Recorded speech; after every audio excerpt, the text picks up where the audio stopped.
Let's welcome in our morning guest. We have Shrikant Shetty now with us, T.S. Ananta Krishnan, Samit Chauhan, as well as Ashish Chaturmoha will join us in just a bit. Mr. Shetty, if you could just start by giving your picks.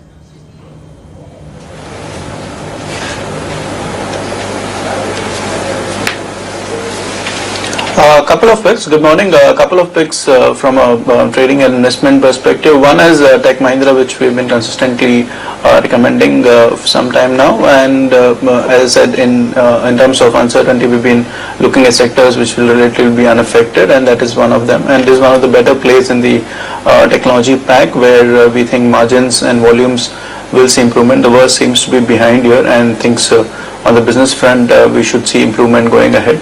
The valuations have corrected a lot, so we like Tech Mahindra at these levels. We have an investment target about 560. The other one is Bharat Forge, which also is looking positive from an investment perspective. Again, most of the negatives which the company was facing seems to have been done with the decline in trucks business international on the US front seems to be reducing, and we will start seeing growth from here on. So that's what is a broad expectation. Plus there is a potential trigger in terms of defense business playing off over the medium to longer term. So that's Bharat Forge. We're looking at a target about 1010 there. From a trade perspective, we have a stop loss of about 875. Samit, what are your calls? See, we are optimistic on market, and thus we have all long recommendation. First one would be on Container Corp. Yesterday we saw good traction in this counter. The stock has managed to give a decisive breakout from daily 20 EMA with rising volume. So going ahead, we expect this stock to extend this move toward 1208, which would be a near-term target. Stop loss would be around 1102. Our second buy would be on Jet Airways. Yesterday we saw a strong rally in Jet Airways after a consolidation of nearly 2 weeks. The stock has managed to give a decisive close beyond its near-term hurdle of 360. The volume activity has also picked up. Thus going ahead, we expect Jet Airways to extend this move toward 380, stop loss 352. And our third buy would be on PNB. Of late, we have seen a decent correction in most of the PSU banking counters. However, since last 3 to 4 days, this stock has been hovering around its daily 200 SMA. Yesterday we saw good traction in this counter, and going ahead, looking at the momentum oscillators placement, we expect the stock to climb towards 122, which would be a near-term target, and stop loss would be around 112. All right, let's welcome in Ashish Chaturmoha as well. Ashish, what are your top picks for the day?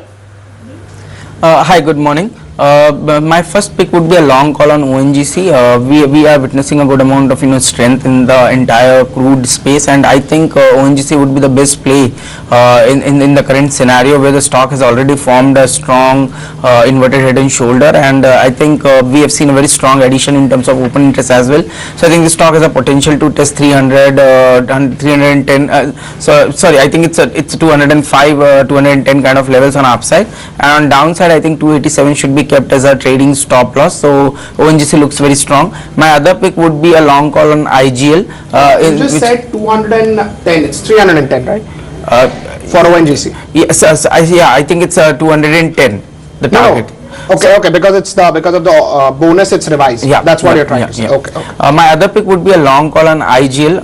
Now again, if you look at IGL, is trading near its all-time high and has seen a very strong volume action in last couple of trading sessions. This stock has a potential to cross its previous high and target somewhere around 940, 945. At current levels, one can initiate a long, keep a stop below 910 for an upside target of 940, and because of weakening rupee, I think IT is again in a focus, and within that space HCL Tech is one stock which is looking extremely positive.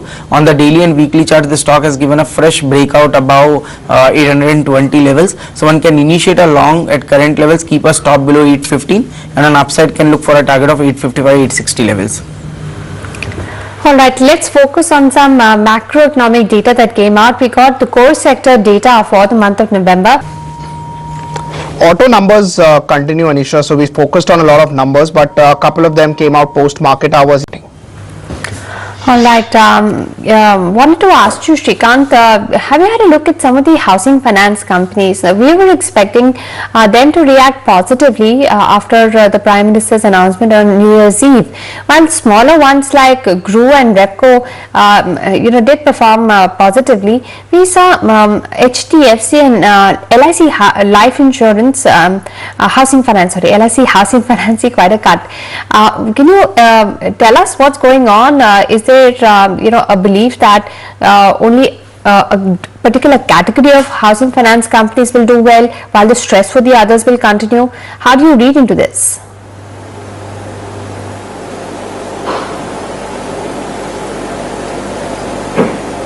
No, I think primarily from what the Prime Minister said, I think it will be entirely beneficial to the housing sector and the housing finance sector. Of course, it depends on how things shape up. But yes, what has happened along with that is that the rate cuts which have been announced by banks, I think this could hurt some of the HFCs which have funding where they'll have to reprice their loans. I think that is where the issue has come in for LIC Housing or HDFC, where they will need to reprice their loans, and that would hurt margins in the near term. I think that's what, and anyway the business is slow for most of the housing finance companies in the near term. So that's because we are expecting some slow movement in the real estate.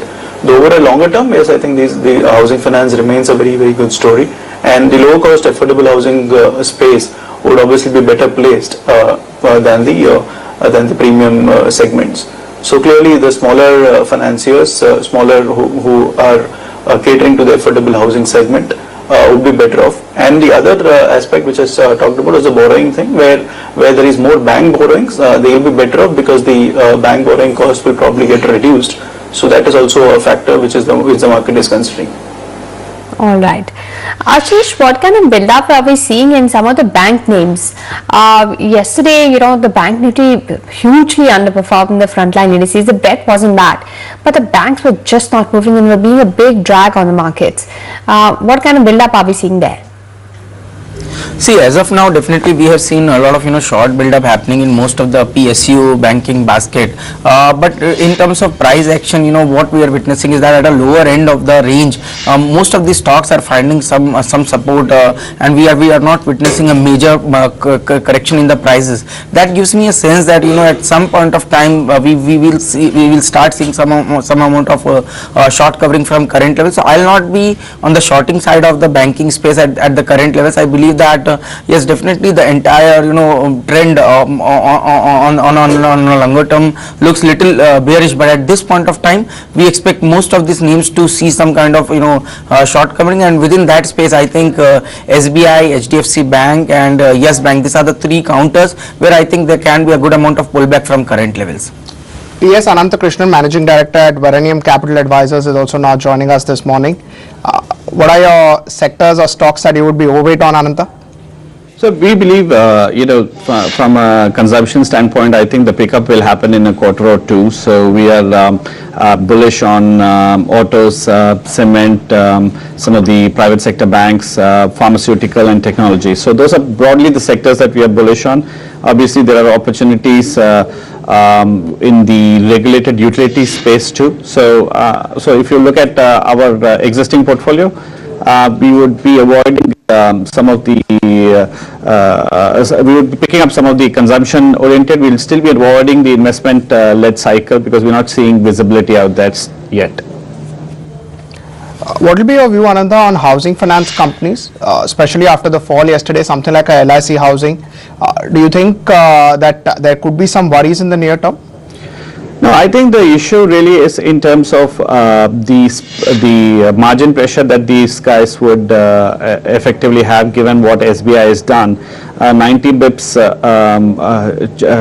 drop in rates is a huge difference.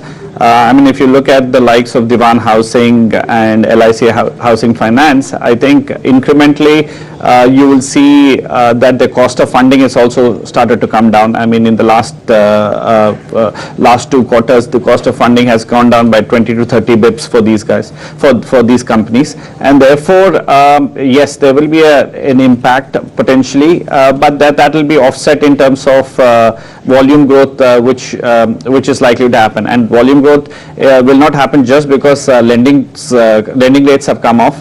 Volume growth will also happen in terms of the type of products that you come out with, what innovations and structures that you come out with, an example being a 3-year fixed and then a variable. So there are a whole host of products that would come out which will determine volume. So from our standpoint, yes, it's mildly negative, but I wouldn't say, I would still be betting on many of these HFCs because they have also fallen about 30-35% in the last 2 months post the demonetization announcement. Ashish, what's your call on Titan? They've given an upgrade about their Q3. It's better than what fundamental analysts were expecting.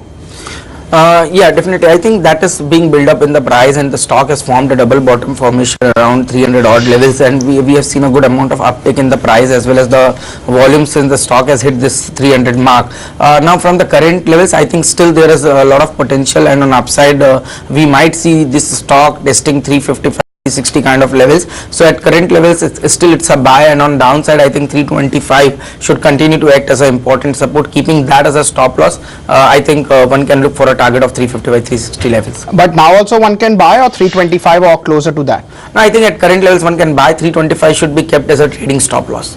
325 should be kept as a stop loss. So about 333 was yesterday's close, so about 8 to 9 rupees risk. And what will be the upside target? So I'm looking for a target of 355 360 levels. 355 360 level. Titan should open on the higher side. That was the pre-open price that you just saw, 340 341. They've given an update which we just read out, where the Tanishq growth has been greater than 15%, which is a good number.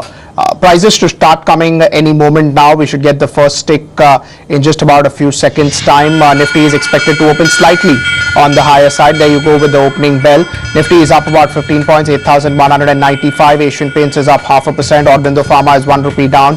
Hindalco is up about 0.4%. Bank of Baroda, 0.25% higher. ONGC is up 0.5%, 193. ICICI Bank is flat. Okay, it's blinking into red and green right now. Tata Motors was one of the top gainers yesterday. It's up around 4 rupees right now.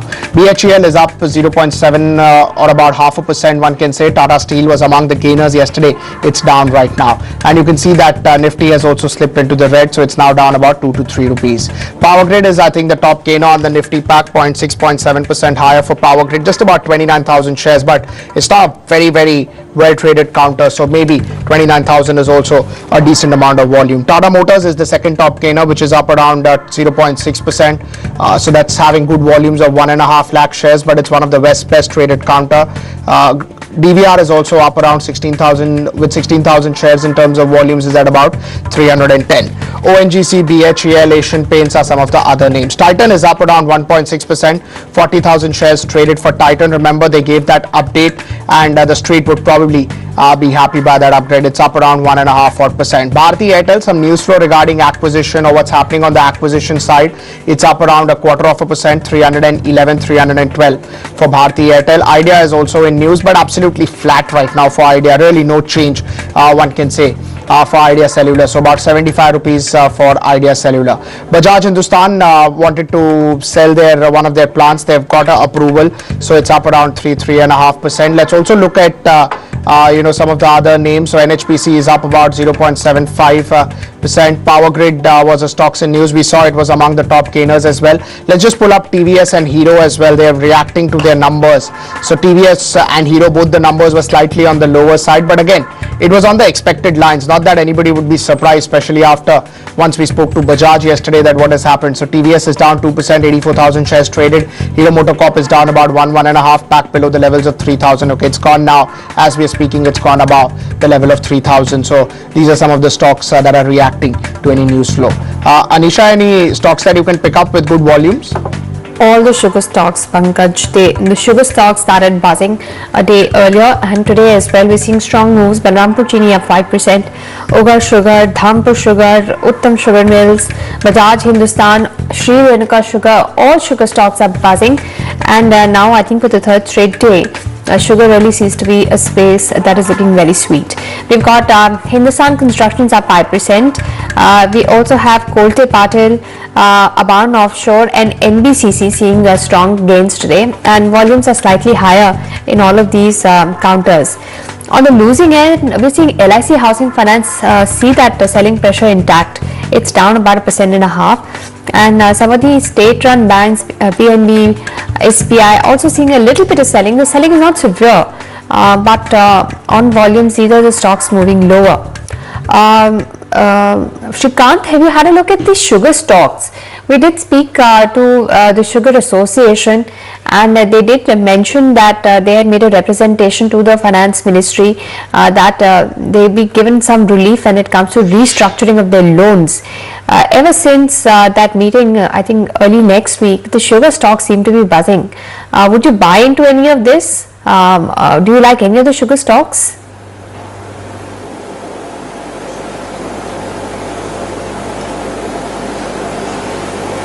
So from a trading perspective, they do look positive, but unfortunately we don't have any coverage on the sugar stocks, and really not well researched sector from our end. So won't be fair on my point to comment on that. Mr. Krishnan, do you have any view on the sugar stocks? Any that may interest you? Because we're starting a new sugar season, and crushing in some factories has happened a little earlier than usual, and sugar prices also remain quite firm. Any view on sugar stocks? Nothing. We don't really. We don't have any sugar related stocks within our portfolio. We've always stayed away, at least in the last couple of years, we've stayed away, and UP being one of the largest sugar producers in India, given elections out there, we wouldn't really be looking at any investment in this play. So at this stage, we don't really have, and we are still avoiding any of these agri-commodity plays. Right. Samit, have you had a look at NBCC? That one has been moving fast on the charts and moving up. Any targets on NBCC? See, since last 3-4 days, we have seen a decent up move in NBCC. The stock has managed to give a decent bounce from 200-day moving average, which was placed around 220. Yesterday also we saw a good price volume breakout from a resistance of 240 on a closing basis, and today clearly we are seeing a follow-up buying. Thus going ahead, we expect the stock to extend this move to 68 to 270. These are the next levels to watch out for. So at least we would see extension of this rally towards 270, and on the lower side now 240, 242 would act as a very strong support zone. Ananta, real estate stocks have done particularly well. You mentioned about real estate housing finance companies earlier. Do you think real estate is a pack that could do well whenever rates have gone down so substantially? Real estate has bounced back with good volume numbers. Yes, I think, I think the worst seems to be over as far as real estate price correction is concerned. I think there may be... You're talking about real estate stocks or real estate asset? So we're talking about the real estate stocks per se, because many of these real estate companies, whether it be the likes of DLF and, some of the better managed companies like Shobha and Oberoi, there is obviously inventory that they have which needs to go out, and I think what is happening is much of the inventory that they are repricing are at the right appropriate levels. So from that standpoint, the stocks obviously have taken a hit. I mean, you see a DLF which is north of 150 had come down to 110.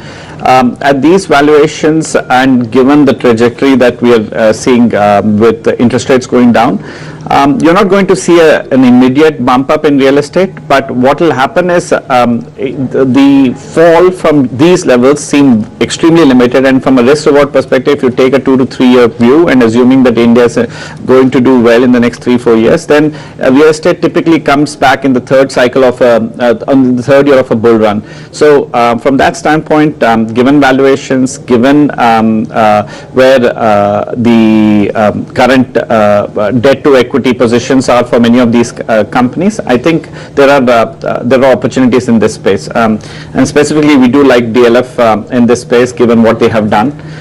Some of the better managed names like the Shobhas and the Oberois are things that we do like, and we think it's an opportunity, but you have to take a medium to long term view here.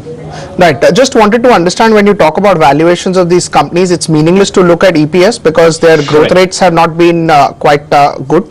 Correct. See, in real estate, it is never a question of EPS. It's a question of, there are two ways. You look at it cash flows, assuming cash flows are visible, or you look at it from an asset valuation standpoint. Now, the question really becomes asset valuation. It depends on, it's a wildly variable number. So what you want to look at is, are there enough cash flows to service the debt? When the cycle improves, whether they have enough assets which they can develop. And that's really the outlook that one could potentially take. Looking at on a quarter-on-quarter basis, on an EPS basis is a meaningless exercise and will not work in many instances.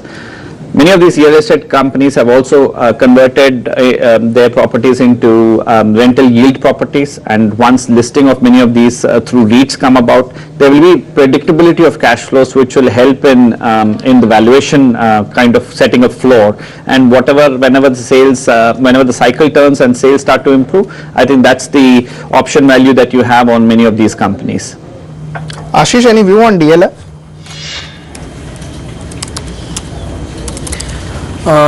I think, Pankaj, if you look at the stock, it has recovered from 100 odd levels to almost 118 kind of levels on the daily charts. But I think I see a limited scope of upside from current levels. Maybe 120, 121 can be tested, but it's not a very convincing chart, and I don't see any major volume also picking up. So clearly indicating that yes, there can be uptick of 2-3% from current levels, but around those levels, if someone is holding long, better to exit long positions around 120, 121.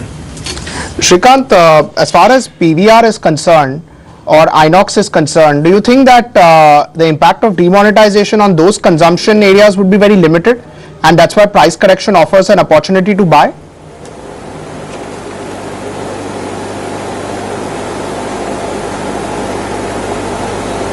Yeah, I think these are good plays from a long-term perspective. So whatever correction which we get in the interim because of the demonetization impact or because of demand slowdown on account of that is clearly an opportunity. I think both these companies look very well placed from a long-term perspective, and this is a segment which is well poised for growth. And this is a purely consumer demand story, which I think which the entertainment leisure segment should play out over a period. And these are great opportunities to invest. All right, that's a view coming in some of the distribution companies. Samit, what about the auto stocks, stocks like the two-wheelers, Bajaj, Hero Honda and TVS? Any of these that you think can give any trading bounce or a rewarding strategy? See, of late we have not been so active in the two-wheeler space. Rather, we are bullish on stocks like Maruti, then stocks like Tata Motors, which have already given a sharp rally during yesterday's session. For Maruti, we maintain our target of 5600, and Tata Motors certainly look good from current level also. So at least 4 to 5% move is quite likely in Tata Motors. As far as TVS Motors is concerned, it's been moving within boundaries of triangular pattern on daily chart, wherein the higher end is somewhere around 370, 372. So we would rather wait for a breakout to happen beyond 372. If that happens, then probably we could see this stock heading towards 390, 392. Till then, we would expect consolidation to continue in this particular stock. All right. Do you have a view, Samit, on IGL, Indraprasth Gas? Ashish says IGL is one of his picks, I think. Any levels you're looking at for IGL? It seems to be making new highs when markets are not going anywhere. See, clearly it's been outperforming stock since last many months. It's been making new highs day by day. Clearly it's trading in uncharted territory. So going ahead, we could see extension of this move. At least in the near term, we could see the stock heading towards 938 to 944 levels. These are the extension ratios. As of now, the chart structure certainly seems looks good, wherein the base is somewhere around 870, 890. All right. Ashish, amongst the PSU stocks like Engineers India, NBCC, I don't think Dredging Corporation is in the F&O list. What kind of build-up are we seeing in some of these PSU names, Hindustan Copper or some of the metal-based PSU names as well? Anything looking attractive?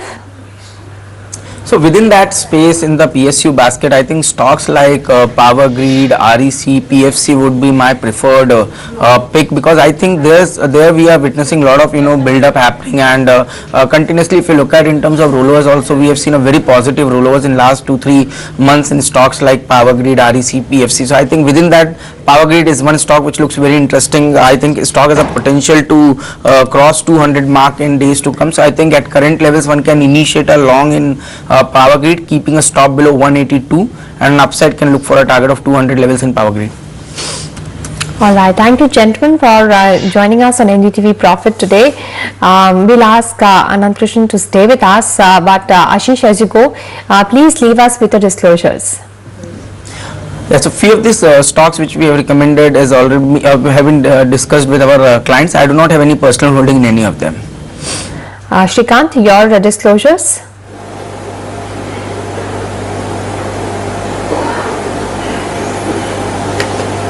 No personal holding in any of them, but we could have recommended the same to our clients, and the clients may have positions in the same. Samit, your disclosures? I don't have any personal holdings in the discussed stocks, but our clients might be having positions. Thank you gentlemen for being with us on NDTV Profit. We'll slip into a break, and when we come back, we'll resume our conversation with Mr. Anant Krishnan. Stay with us.